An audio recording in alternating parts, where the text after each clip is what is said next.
Au nom du Père et du Fils et du Saint-Esprit. Amen. Mes bien-aimés frères et sœurs, loué soit Jésus-Christ. Oui, la grâce de Dieu est en train de nous conduire petit à petit dans ce programme de restauration totale, de restauration complète, de restauration de tout homme et tout l'homme, le corps, l'âme et l'esprit. À travers la neuvaine de la braise ardente que nous avons étalée sur 9 semaines. Et cette semaine, c'est le 3e podcast que vous êtes en train d'écouter. Chers amis, beaucoup de personnes ont commencé par expérimenter la guérison, la libération, à travers la grâce du pardon donné, reçu. Le pardon en Dieu, frères et sœurs, je sais de quoi je vous parle. Bientôt, plus de 30 ans d'expérience dans le mouvement charismatique. Frères et sœurs bien-aimés, plus de 25 ans de temps de prière avec les malades, des gens liés par le pouvoir des ténèbres, des gens blessés profondément. Je me suis rendu compte de la vérité de la parole. Quand l'intérieur se sent mal, quand nous refusons de pardonner, quand nous portons des blessures profondes, il y a certaines maladies qui ne passeront jamais.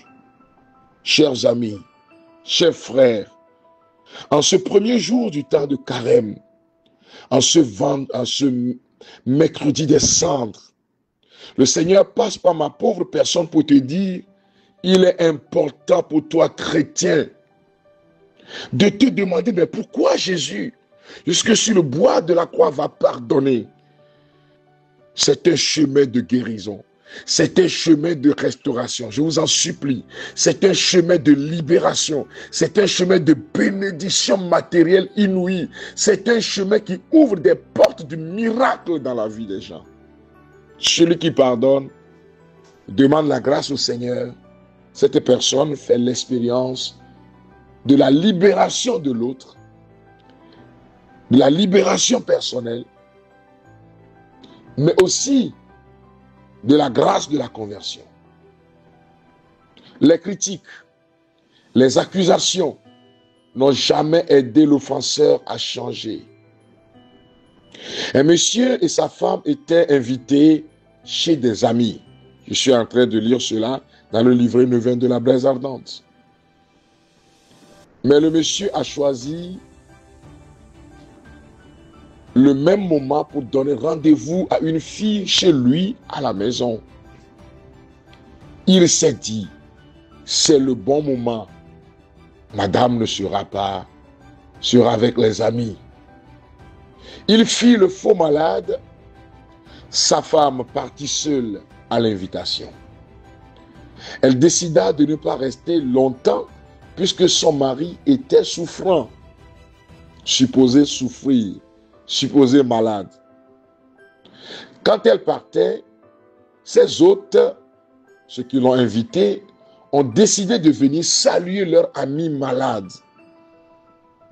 À leur arrivée à la maison, madame les laissa au salon pour aller appeler son mari, comme quoi pour lui dire, nos amis sont venus aussi te saluer. Ah, quelque chose de bizarre va se produire. Il médite. Elle vit son mari avec une fille dans leur lit conjugal. Elle revint sur ses pas, dire aux amis que son mari s'était endormi et donc les avait laissés partir. Elle leur dit, ah, il est en train de dormir, il ne faut pas le gêner. Jamais d'accusation, jamais d'insulte contre son mari. Mais celui-ci a reconnu son tort et a demandé pardon à sa femme. Sincèrement pardon. Il dira à ses amis plus tard, en racontant lui-même l'histoire, jamais de ma vie, je ne ferai plus cela. Ce sont des témoignages qui interpellent, chers frères et sœurs. Ce sont des témoignages, certains peut-être en les écoutant vont se dire, si c'était moi, je vais commencer par hurler sur lui, le honnir, pour que les autres sachent quelle vie il mène. Je ne viens pas pour condamner le monde, je viens pour que le monde soit sauvé. Changez vos cœurs, croyez en la bonne nouvelle.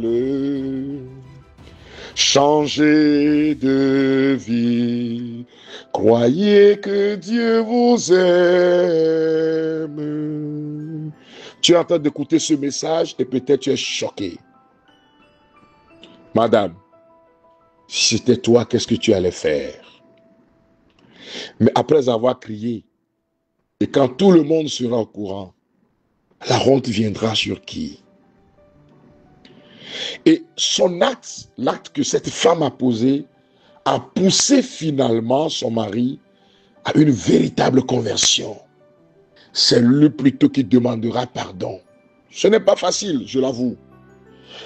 Mais durant ce cheminement, le Seigneur est en train de faire des grâces, communiquer des grâces pas possibles dans la vie des gens. Seigneur, touche maintenant ces frères et sœurs qui écoutent ce programme. Par la puissance de la nouvelle de la braise ardente, change notre être intérieur. Les couples en difficulté, à cause de l'infidélité, Seigneur, intervient, guérit les cœurs, change les vies. Jésus, touche-nous et continue pas à œuvrer dans la vie des frères et sœurs pour la gloire de ton nom, Seigneur.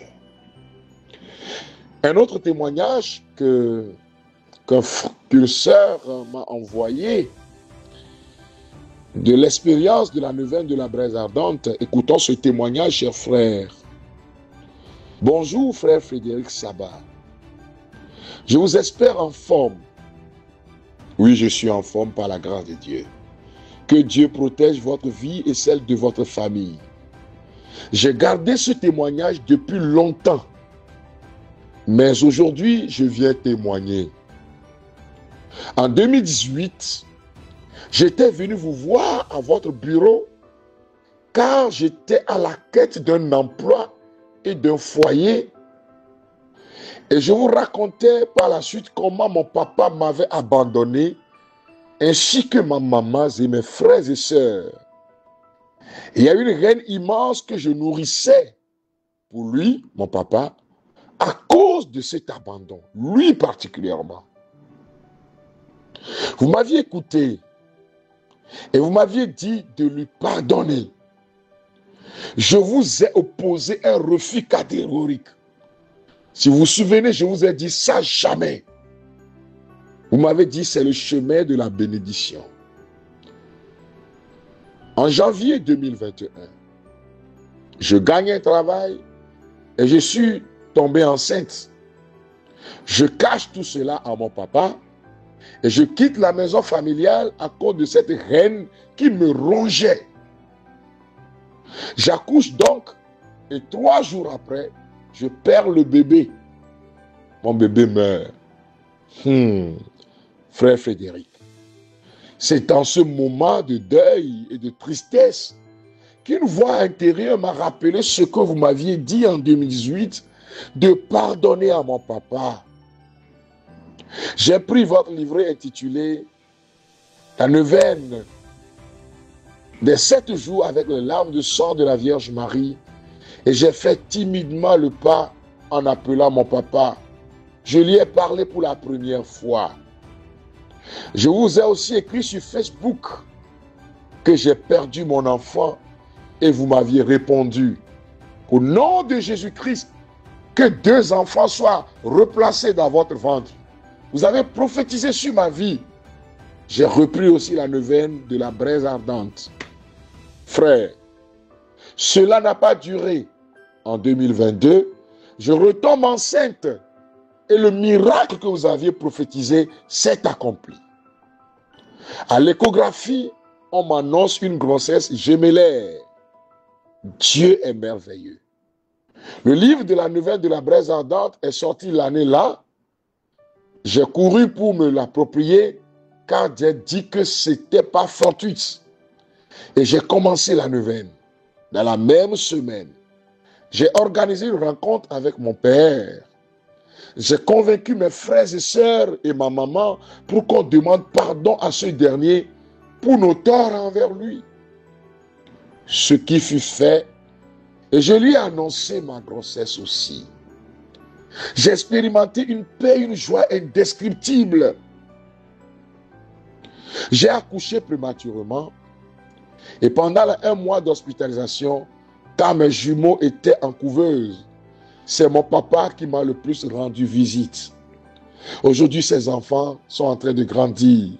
J'ai expérimenté le pardon, comme vous le recommandez, et j'ai vu beaucoup de portes s'ouvrir pour moi. Merci beaucoup, frère Frédéric, de m'avoir montré ce chemin. Que mon Dieu vous bénisse abondamment, vous et votre famille. Toutes mes excuses pour ce long texte. Je m'appelle Gloria. Que le nom du Seigneur soit loué, frères et sœurs. Que le nom du Seigneur soit célébré pour ta vie. Toi qui écoutes ce témoignage et qui prends la décision d'une nouvelle vie. Que l'Esprit du Seigneur te localise maintenant.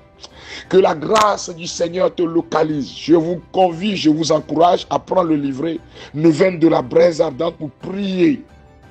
Vous verrez s'accomplir la gloire du Seigneur dans votre vie. Partagez ce temps de grâce avec vos frères et sœurs. Et que le Seigneur soit glorifié dans vos vies. Que le Seigneur soit célébré dans ton âme, dans ton cœur. Que le Seigneur soit célébré dans ta maison. Mon frère, ma sœur, cette 4e séance de prière aura lieu ce vendredi, particulièrement vendredi à 21h. Vendredi à 21h. Ce vendredi à 21h, nous allons prier ensemble. Que le Seigneur continue son œuvre dans vos cœurs et dans vos vies.